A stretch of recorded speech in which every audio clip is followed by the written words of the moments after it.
Foundation, through a series of unique dining experiences, will celebrate and capture the talent of chefs that are passionate about the new interpretation of Persian dishes. During this series, we will try to introduce many recipes from different regions of Iran that stayed inside the homes and never served in the restaurants due to the nature of Iranian hospitalities. This evening, we're delighted to showcase Chef Behzad Jamshidi's 7-story course dinner. The menu is so artistically crafted with Persian poetry. He is the youngest, most passionate Iranian chef behind some of New York's most interesting dining experiences program.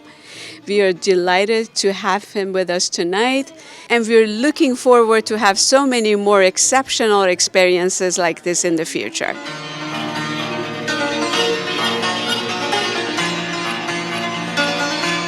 Tonight here we're at a craft restaurant in Los Angeles in partnership with the Farhang Foundation, and we're putting together a dinner around cultural narratives that are informed by my background, which is Iranian, and in the hopes that we can curate menu and food that otherwise help people find the similarities within one another. For tonight's menu, we're serving Iranian food that's informed by cultural narratives. Essentially, some things are very old and otherwise some things are very familiar. One of the dishes, for example, we're doing is a braised pomegranate and walnut stew called fisinjun. It's based in duck, and in that capacity, we're kind of spreading apart the ingredients and giving the diner an opportunity to look at every individual element that goes into Persian cooking. For those who do not know, Persian cooking is quite labor-intensive. It involves a lot of ingredients. Some of them are quite extreme and exquisite and expensive. So I try to honor the dish by being able to kind of show off as many of the components as possible so that you can truly see the labor and the density that's behind our food. There's a pistachio soup that we're also doing that dates back to 330 BCE, and that's informed by Persian culture and history. The exuberance of the spice trade and the way that other cultures influence our food that we recognize today. Good evening. Welcome to Farhang Foundation First Dining Series. Mr. Tom Colicchio graciously opened Craft Restaurant to our first dinner series. Tom, thank you so much for flying from New York and supporting this special dinner. Thank you. Tonight we just hosted Behzad for a spectacular 7-course meal that we just finished up, and I got to say it was just an absolute pleasure having him in my restaurant cooking. The food he's doing is really, really exciting, and it's something new, it's something different, and I just love how he's taking great flavors from Persian flavors and mixing that with a contemporary approach to cooking.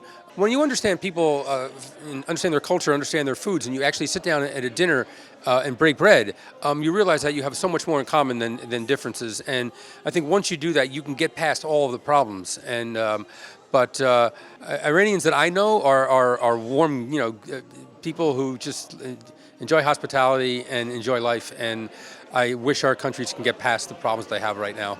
Hopefully one day they can.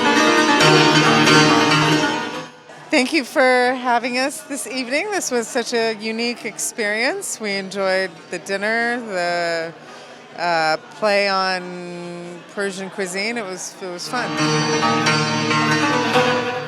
Tonight was very fun. It was nice to see we can do a twist about classic Iranian cuisine with a modern technique, with a nice presentation and using like dehydration and like the charcoal was very nice and was very fun. I like the taddy table side, was very fun.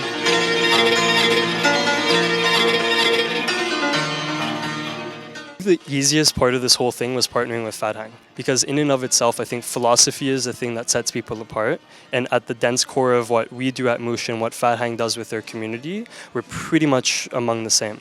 The idea is to expose Iranian culture in a wide open way in order for people to be able to empathize and to see themselves within the network of traditions and practices and things that otherwise identify our Iranianhood, but it's actually a greater narrative for humanity. And so I love being able to work with organizations like Farhang because they create this environment of inclusivity.